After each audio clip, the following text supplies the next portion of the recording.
industry, with over 25 million people going into filing for unemployment. The biggest question on the news, the biggest question on our feeds right now is, what about our benefits? What's going to happen? What's moving forward? What are the opportunities?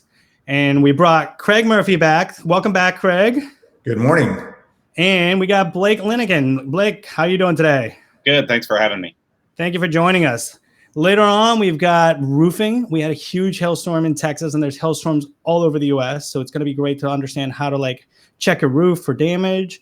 We also have flooring, how to look at your house for the foundation, for other issues that be in there.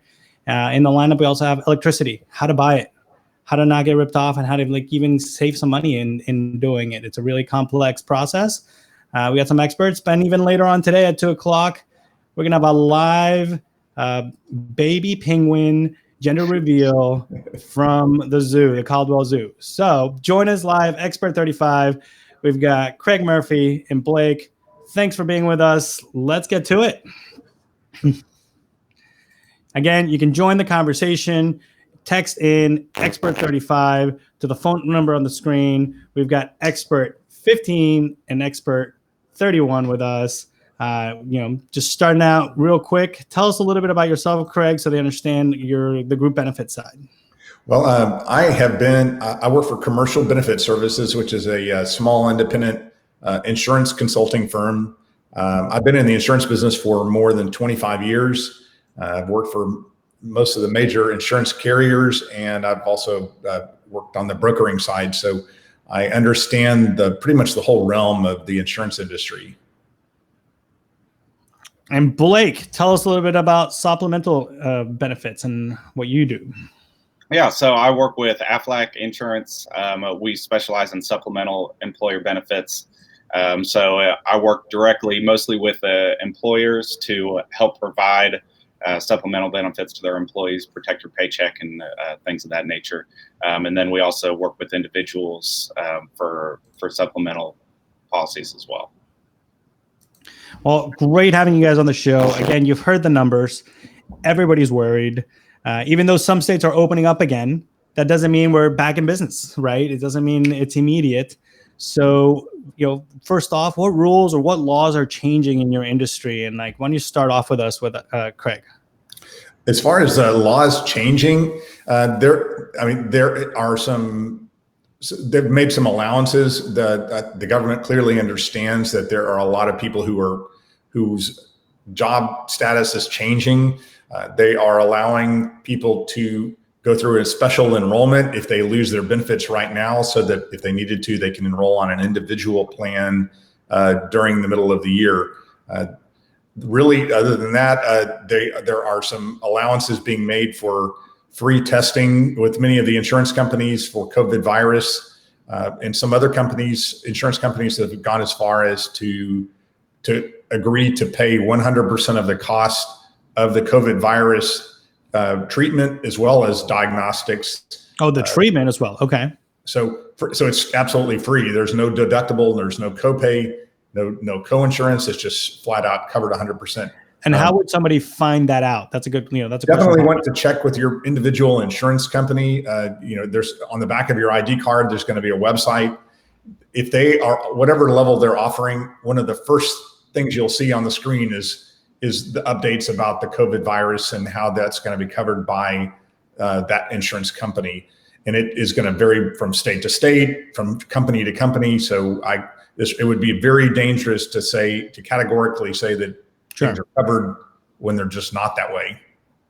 And Blake, what are you seeing in terms of rules and laws changing in your industry?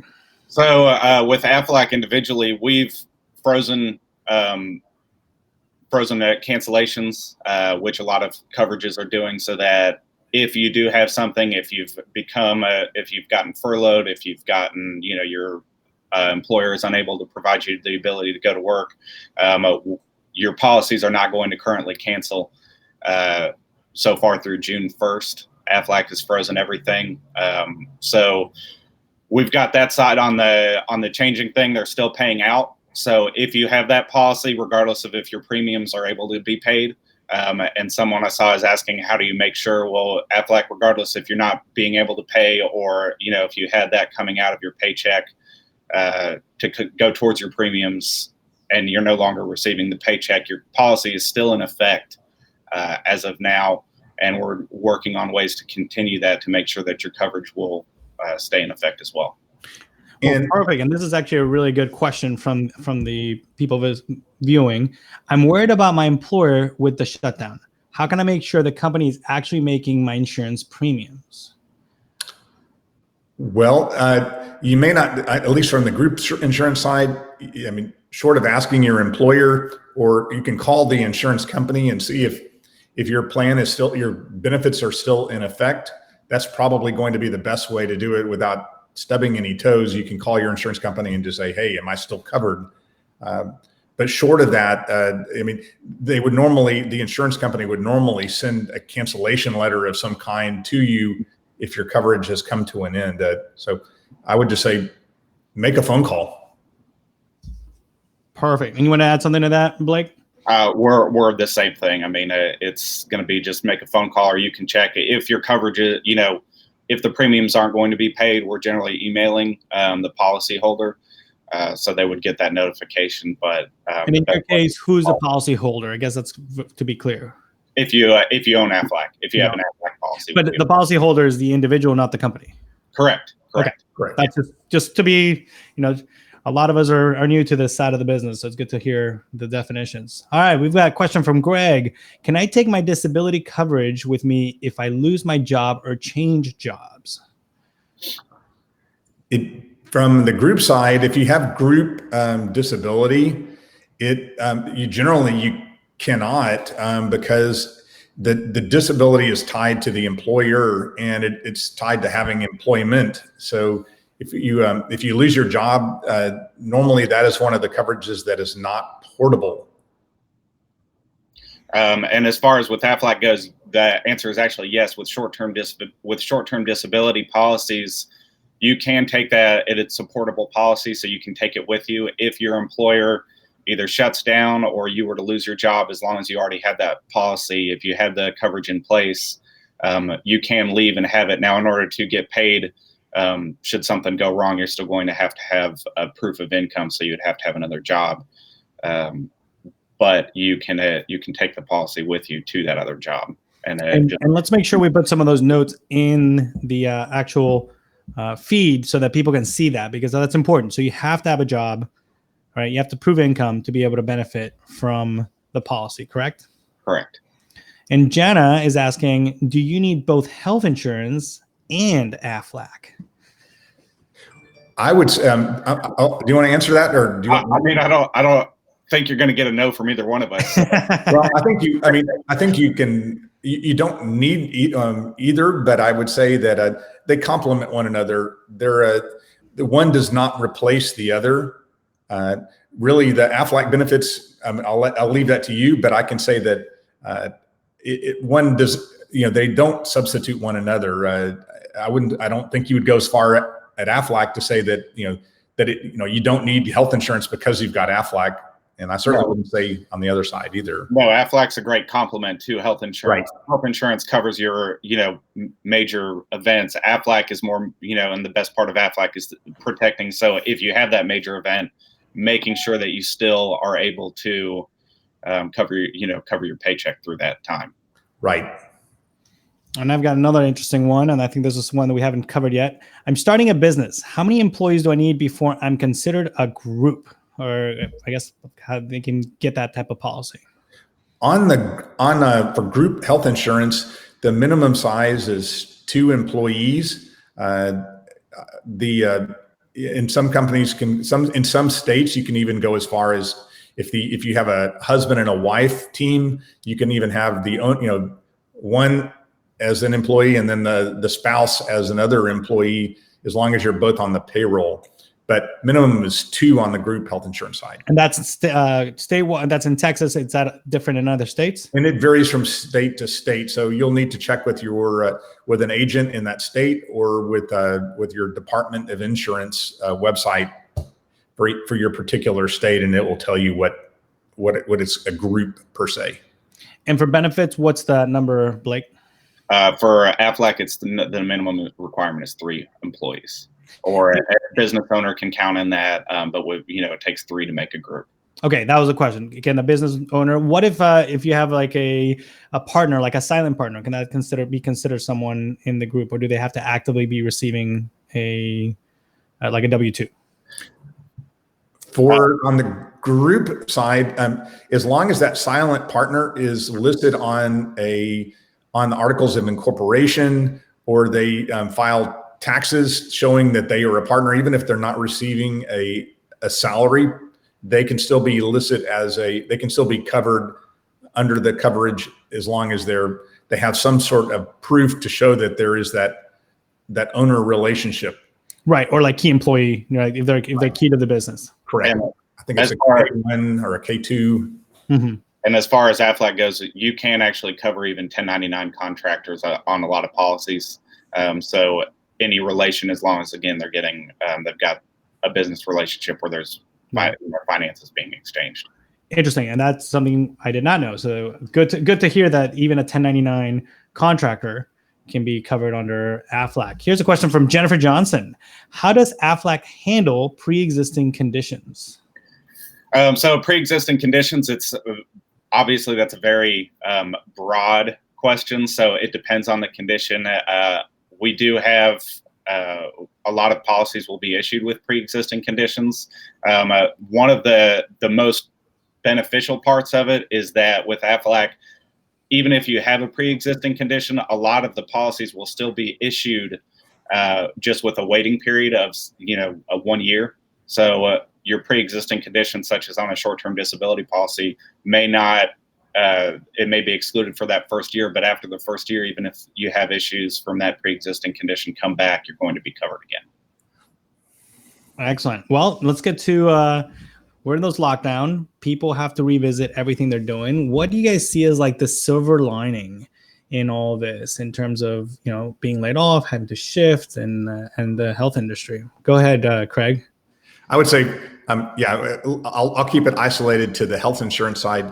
I think if there's anything, if you're not an essential employee working night and day, I think this is a great time to take some of this downtime and assess what you have. This is almost like a long winter's nap before we kind of open back up again. So I would say, look at your benefits, evaluate what you have, see if you have any gaps, and sort of decide how you want to go forward. There are lots of bad things happening, but inside of these clouds, there are some silver linings. I think we're going to see some incredible businesses emerging from this. So as far as benefits, just review your benefits and decide what you need to keep and what you don't. And Blake, what do you see? It's a great time for just overall looking at everything and what coverages you do have, or where you might have a gap in you, to make sure that you're covered. Everybody is well aware of medical issues right now because of everything. It's just what everyone's talking about. And then on the Aflac side, it's a great time to, if you're a business owner. Most businesses that I talk to right now, and some are booming and some are tight, some are in that in between, but it's a great time to be able to offer something to your employees. And you can offer Aflac to your employees at no cost to the business owner, which is a great thing to do right now, because it shows that it's a way to show that you care to your employees without actually having to come out of pocket on some major expenses. And this is kind of a good transition. So what resources are available for both the individual and the business owners? There's so many companies being created, right? We said 25 million people filed for unemployment. That probably means 3 million companies are being created. All these people have to, become contractors or build companies other ways. What are the resources that you guys can provide for people? I would say you can come to us. You can call Blake, or you can call me for benefits. You can also check with your individual state Department of Insurance if you're looking for resources for the types of benefits that are available, or you can look for a broker. I'm licensed in many different states, but you can look in your particular region to find a quality broker or consultant that can help you with insurance benefits. Each of the individual health insurance companies also has their own website. So go to the internet. That's a great resource. And Blake, you guys obviously offer free consultations and reviews. Like there's no cost to like working with one of you guys. What other resources do you think are useful for people to, shop around and like really get information on what they need? A lot of people don't even know what coverage they need. How do they start? Right. That's the hardest part is, it is complicated, and it's beneficial to really just sit down and talk to somebody. Because as much time as you can go and spend on the internet trying to research, it's still beneficial to have that, somebody look in and explain that actually knows the ins and out. Craig and I are both, again, licensed in several states. So we can either answer those questions or direct you to the right individuals who can probably help. Perfect. Now, expert opinion. What should we do? So we'll start with Blake. Blake, your expert opinion. What should we do now? Look into what you have. I mean, this is the perfect time. You've got that time to sit down and, if you're working from home, look at what you have. Explore and ask somebody some questions. Call Craig or myself up, and we'll be happy to go through those policies. This is an excellent time to start reviewing your policy. What do you think, Craig? I totally agree. I think that probably one of the most common responses when we ask an employee about their benefits is that, well, I need to talk to my spouse about that. Well, guess what? You're probably within 15 feet of your spouse. Look to your right. So it's time to have those difficult conversations about, how you're going to proceed with life, and come to some decisions and take some little baby steps so that you can prepare for the life to come. Perfect. And now my favorite part of the show, 3 things to do right now. I guess look to your right and talk to her. Right. And so go ahead, Blake. 3 things that people should act on right now. Yeah. Look into your policies, call us up, or ask some questions. But again, sit down and really, figure out what you have. Another thing is, if you are employed, talk to your employer. Ask them if they, if they aren't offering benefits, it's a good time to look into them. We can have that conversation with them. If they don't, if the business is struggling, Aflac's a great way to be able to look into those at a lower price range, so that the employer's not having to come out of pocket too. But talk to the employer, look at your own individual circumstances too. And Craig, 3 things. I think Blake covered it for both of us. Really, just evaluate what you have. Talk to your employer. Talk to your spouse. Evaluate what you have. Make a plan, and then take steps to execute that plan. That's how to get moving forward. Even though it seems like a monumental task sometimes to offer benefits for your employees or for yourself, it's you've just got to take some baby steps to get to that big step. Excellent advice, guys. Well, thank you so much for joining us. Expert 15, Expert 31. You can text to that number, get their contact info. A lot of really great information. I think a lot of people were interested in. We're seeing you guys again, a bunch of kudos and thumbs up. Definitely, it was news to me that you can be such a small company and can be considered group, or that a 1099 contractor could be part of your benefits. Those are things that, even we're running businesses, and we're busy running businesses, right? So I love the fact that you guys were able to come on and take some time. I'm sure you guys are busy. We're under lockdown, and I'm glad that you guys are able to still provide the services and the quality services that you do. Thank you so much for being on the show, guys. Great. Thank you. And if you guys need anything else from these experts, you can text to the number on the screen, Expert 15, Expert 31. Again, we've had our gurus from the health insurance, the benefits, and the supplemental benefits. Guys, thank you so much for joining us. We'll see you guys live at 9:35 tomorrow. Thanks. Oh, and we have a penguin gender reveal later on today at 2:00. I think Craig is a great name for a penguin. That's right. All right, guys. Thanks a lot. We'll see you soon.